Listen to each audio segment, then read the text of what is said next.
Welcome to Trenčín. Early, unfortunately rainy morning. So basically from time to time it would rain before, but it was always quick. Those beautiful moments and days are gone. It is going to be rainy all day long. Oh well, we're not gonna stop visiting anyway. But walking down the city, well, if you want to defend communism, go for ethnography. We've had that already. But if you want to criticize communism, there's plenty. But you'd like one detail now: architecture. We are walking down one of the main drags to the old town, and it's horrible. It's the 70s, 80s, fucking ugly architecture. Horrible, and on a day like now, with rain and everything, it's still more depressing. Anyway, let's see something nicer.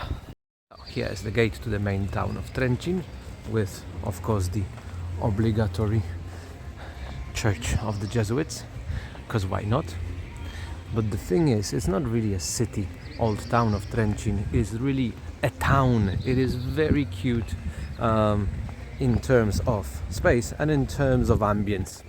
But most important is the beautiful view that you have of the castle by day and by night. You can literally just sit down here and keep on wondering at it for like a half an hour. Definitely a beautiful view. And that's exactly what we did one of those days.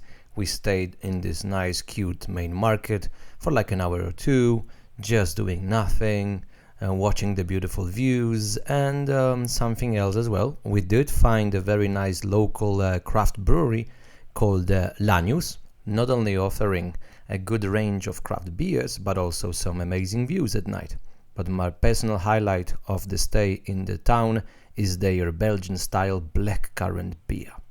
Besides, of course, we wouldn't be ourselves without finding a synagogue, another amazing modernist building. Today, cultural center, although it did look closed, plus a very important Trenčín symbol. Here's a guy getting out of the well, something called vodnik. Plus an extra curiosity, the furthest up north in Central Europe example of the presence of the Roman Empire, an inscription in the rock saying, "To the glory of Emperor and the army, which in the number of 855 soldiers resided for winter at Laugarizio, inscribed by the order of Maximianus, the legate of the 2nd Auxiliary Legion." So that was kind of cute, but of course the important bit. High rock, near an important river, no wonder there was a Roman camp here. But today we have this beautiful castle, and that's the highlight of Trenčín, of course. Now, the official entrance from the side of the town was actually closed, so we had to go around. Unfortunately, that was the case, because the first thing we saw is this amazing piece of fortifications. So it is built in the first quarter of the 16th century. Here you've got a huge barbican, and this is just the forecastle, because then you're going to have a huge moat, and not the wall yet. That's going to be a bigger yet barbican again, and the moat, well, you'll see it. The important detail here, that was built against the Ottoman Empire. They are coming. And mind you, Ottoman Empire, that's not the Middle Ages anymore. The good old trebuchets are not used anymore. Ottoman Empire comes with actual firepower. They come with cannons. So it had to be heavily modernized, and it was. In the end, the Turks actually did defeat Hungarian kingdom 1526 in the Battle of Mohacs. King of Hungary, Louis, was killed.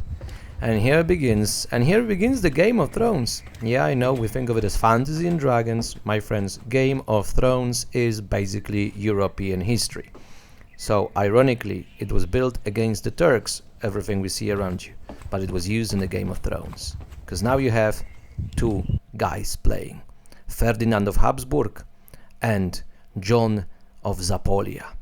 And Trenčín was in the hands of the Zapolia, actually. Who took it? Not the Turks. 1528 already, the Habsburgs come. They lay siege. The castle is indeed too strong, but some of the defenders got bribed. So Habsburg took it. Now let's have a look from above, as the fortifications are indeed amazing. And here you can see perfectly the place where we entered, the first barbican, then the second, and the arched wall with the moat. Indeed impressive. But let me add another thing here. It did not always look like that. Recently it was in rather bad shape, so left 2 photos from before, right after reconstruction. This is something we don't really talk about, but there are people who actually took years to convert ruins into what we see today. So shout out to those people. Thank you very, very much. So that was important, but now let's go running up that hill to see Dolny Hrad, the lower castle. From there, first of all, we're gonna have a look at the old town of Trenčín, and what you're gonna see is going to be indeed town. Trenčín is pretty much one big street, so the main market square kinda where we were before. As you can see, it never was big, which kind of is the reason why it's so cute till the very day. What is a bit less cute, walking around the lower castle, we found this Hlodomornia, or in German, Teufelsturm, Devil's Tower, and there was indeed some kind of a devil inside, torturing a poor maiden fair. Now, joking aside, there were some replicas or torture instruments, some interesting stories I'm going to share with you later, but maybe most importantly, some images. And here you're going to see perfectly a true image of executioner, bright red and face uncovered. Different to what we believe today, right? For hundreds of years, people believed that this place was used as a place to die of hunger, hence the Slovak name Hlodomornia, Hunger Tower, but it was just a simple prison and no more. Now, heading towards the high castle, some more Game of Thrones stories, but let's start with some important family coat of arms. The one to the right you should recognize after the last episode. Yes, the Palfis are here, this time a lady, Catherine, and to the left is the symbol of Iles-Hazy family. The date in Roman numerals 1609. This is actually the year when the husband Stefan Iles-Hazy died, but 10 years before that he had trouble with the emperor and king of Hungary, Matthias. So he had to escape. He escaped to Poland. He actually cleared himself of all the issues, so when he came back he decided to take revenge on his enemies. 2 of them he caught in their own lands, brought them to Trenčín and hanged them in front of the main gate. Another one, he decided to stand and fight. He got killed in the fight, and mind you, killing him wasn't enough. His dead body was brought to Trenčín, he was beheaded, and the head was nailed to the main gate of Trenčín city. So that's how Stefan Iles-Hazy decided to treat his enemies. Now 100 years before him, there was another Stefan Zapolia ruling Trenčín. He was a very important person in the Kingdom of Hungary, so one of those days, Transylvania, today's Romania, there was a peasant uprising. Stefan Zapolia had to go, soundly defeated the uprising of course, and he decided to punish the leader in a very particular way. The leader wanted to be a king of peasants, so he got crowned with a hot iron crown, and his followers had to bite off pieces of his body. That was Stefan Zapolia for you. Now he actually was the father of John Zapolia, the one who lost the Game of Thrones against the Habsburg in 1528, but the sister of John won a Game of Thrones in a way. She became Queen of Poland. She married Sigismundus I. Now the palace you see is called the Zapolia Palace. It was all theirs, unfortunately kind of a bad condition today and closed for visitors.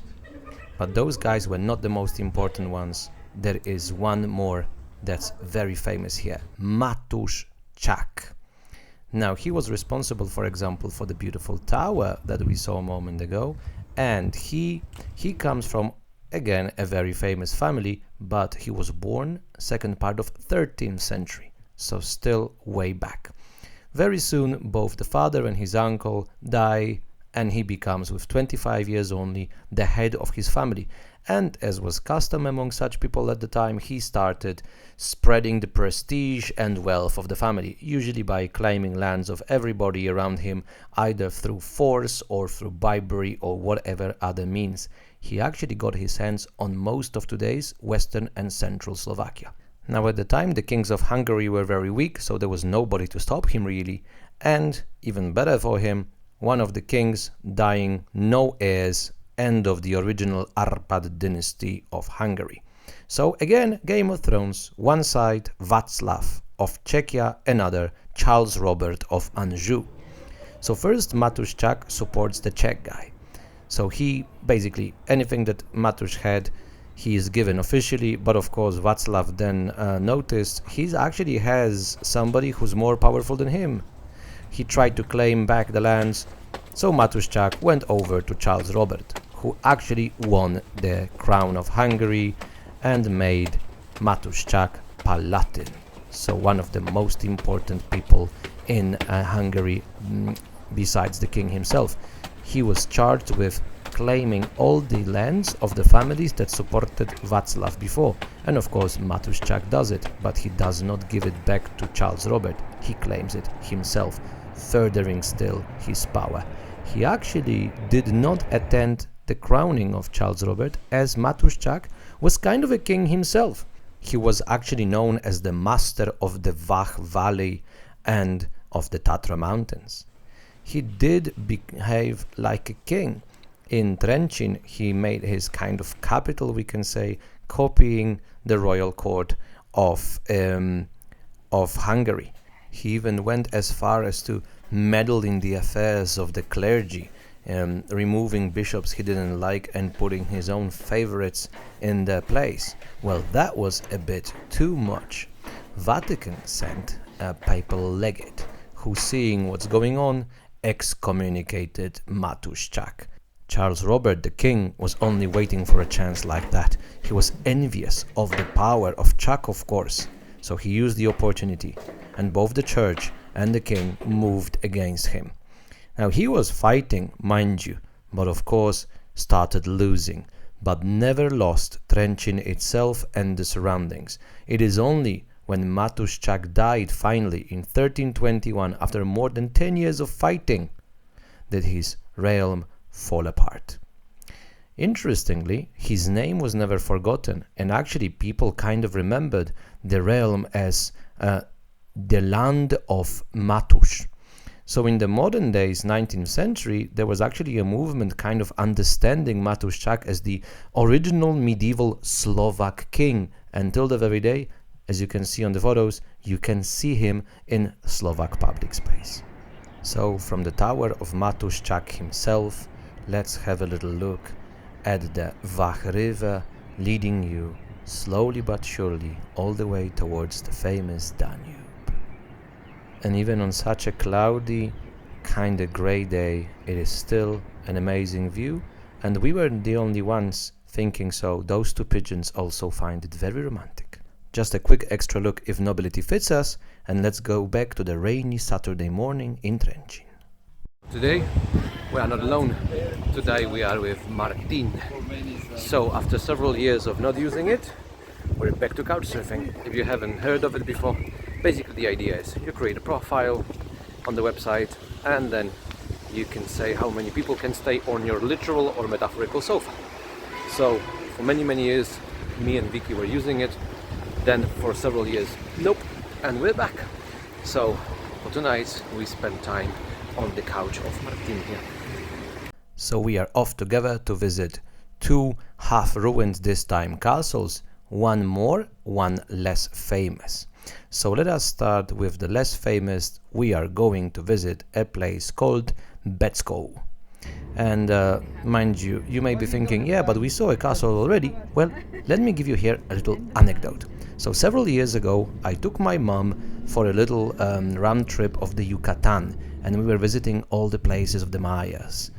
And my mother, after some of them, when she heard there's more coming, would say, "What, rocks again?" Well, the moral of the story is, yes, we are going to see some more rocks again, but I'm gonna give you some stories to make visiting those rocks interesting. But I am not the only one who wants to make it interesting. So first of all, let's jump right inside, and what you are going to see is actually quite a lot of life, I would say. So there are a number of stalls with some old school crafts, but of course plenty of fun for the little ones as well. Mind you, not only the little ones, the older ones loved it as well. And of course, an obligatory dragon after the Game of Thrones couldn't be different. So, another story from the real Game of Thrones. Now we already met Matthias or Maciej Jack. Well, he was the owner of the Vag Valley. He's not the only person actually who used it. There was another one a bit later and a bit of a different kind. Not a smartass, not a type of little finger. He was more of a trusted person. He was very loyal. Szczibor of Szcziborzyce, which is kind of cute because he's actually of Polish origin from northern Poland, middling nobility, but he started helping Sigismundus of Luxembourg to gain the Hungarian crown. First in battle, and then Sigismundus had to marry the Mary of Anjou to get the Hungarian crown, and he did, but the people who didn't like it, they caught her and her mother. They were kidnapped. So Szczibor did something crazy. He actually let his opponents kidnap him as well. So then he's close and he can influence his opponents to release the ladies. Supposedly tortured almost until his death. Did survive, and he managed to secure the release of the important ladies. Now Sigismundus obviously never forgot that. So he starts paying the debt, which means Szczibor becomes a baron, which is one of the highest ranks in Hungarian kingdom of the time. More important, he starts getting castles, and one of them is Beckov. So he likes it so much, he turns it into his favorite seat of power. So he became Szczibor of Beckov, really. And then, of course, getting the crown is one thing. Having it long is another. So Sigismundus have to keep on fighting. He himself got kidnapped one of those days. There were civil wars, but Szczibor never left his side. And the more problems, the more Szczibor helping, the more rewards he gets. So eventually 10 castles only for him, and then 10 more that he can use. With 20 castles come plenty of villages, come plenty of workforce. So pretty much everything that you're seeing around me now, all the ruins, those were buildings built at the time of Szczibor. He had the power, he had the means and the workforce to do it. So then, of course, eventually our Szczibor died and inheritance taken by his son, named Szczibor. Not very creative, I know. Szczibor kept on fighting, actually an educated man supposedly, speaking several languages, but he had to fight the famous Hussites, and after 20 years of fighting, eventually he got killed, having no children. And this is how very quick the story of the Szczibor family came to an end. When I said that Szczibor Jr. had no children, well, not really. He actually had no sons, but he had a daughter, Catherine.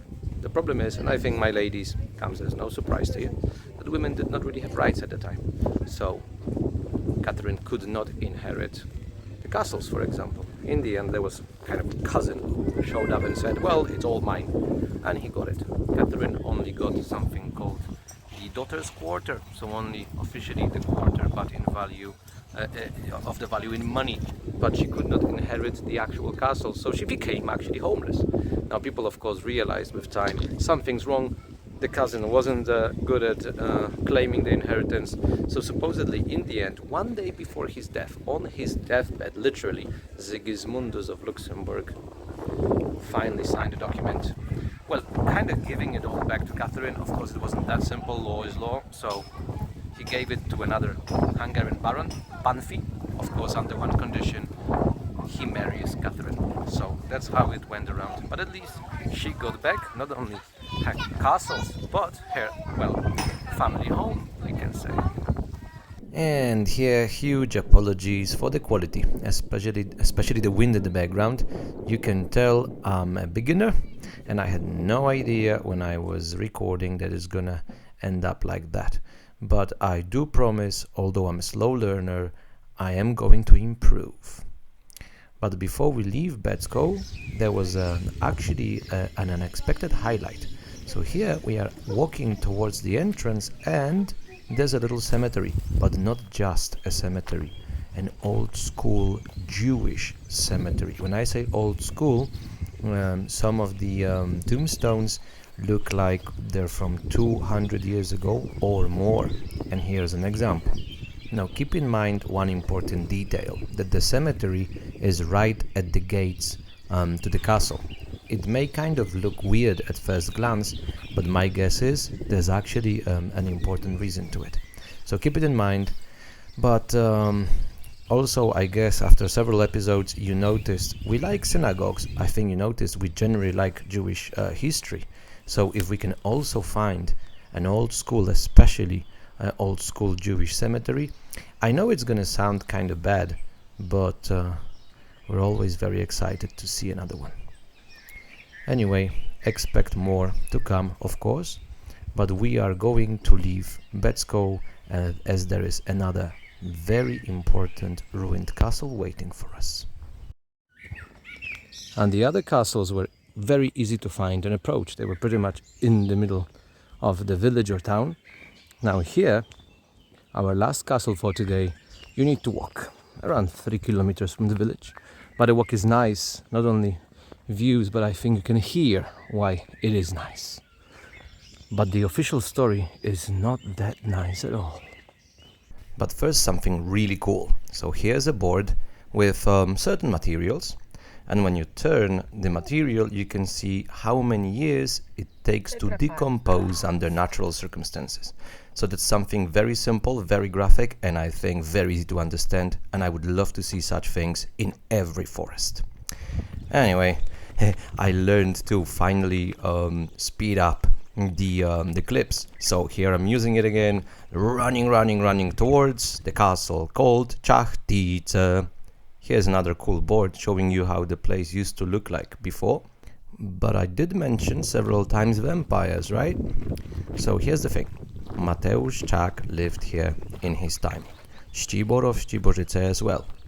But Treachery today is famous for a person who lived 200 years after them.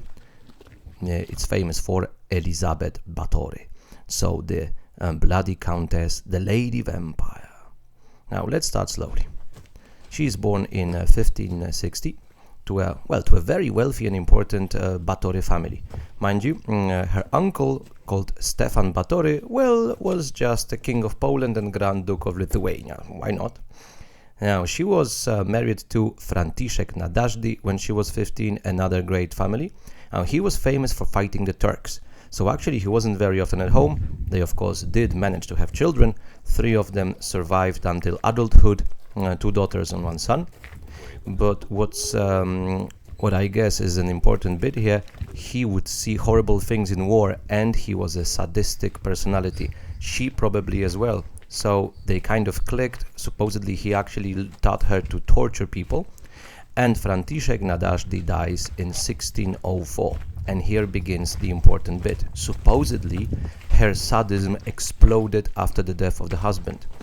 So she had several servants, just like her sadistic personalities.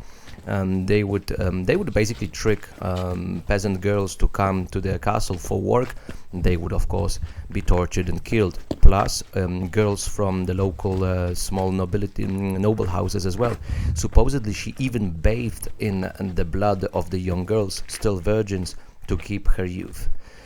And then 1610, the Palatine of Hungary, from another big important family, Turso, came, supposedly caught her red-handed, torturing 1 girl, and already another killed next to them. So she was confined to her own castle. Actually, not even. She was simply walled up in one of the towers.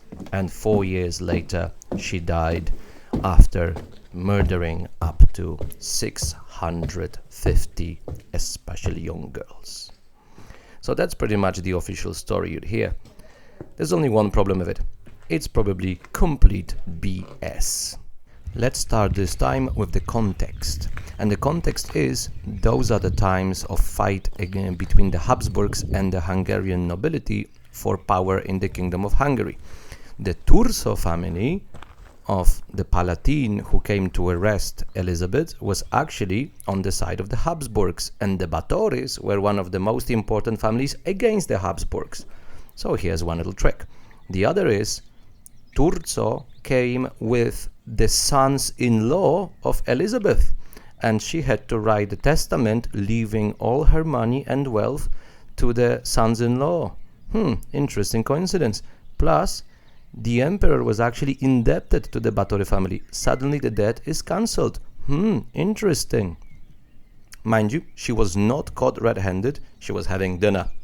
When it comes to people talking about the crimes, well, they were talking on trial about what they heard, not what they saw. And the people who were closest to Elizabeth, yes, they would on trial talk about all the murders and so on. But here's a little detail. They were tortured. So from modern point of view, you can't really believe what they say, can you? She wasn't walled up in her tower. She was confined to the castle of Čachtice, but within castle grounds, she could move around freely.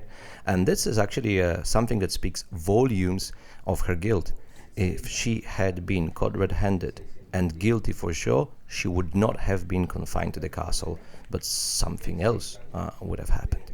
Anyway, my thought on the whole issue is she was pretty much a victim of power struggles and her own family. But there's one more very important detail to the context of the time. That's also when the witch hunts begin. So my guess is that's the reason why the legend of the Bloody Countess remained. And mind you, the whole story about her bathing in the blood of virgins comes 100 years after her death. What is sure, it makes for great marketing. And mind you, talking marketing, Game of Thrones again. It's kind of sad that you have to use fantasy and legends to talk about real history. But at least I did find my own Khaleesi sitting on the throne. An extra bit for my EU4 gamers. I think after the episode you understand why Trenčín province is fortified from the very beginning. Anyway, we've had a long episode, my friends. Plenty of horrible stories. A true Slovak Game of Thrones, we can say. I guess after such stories, it's time to rest. It's time to maybe change also a bit the topic again. How about some good wine? See you soon.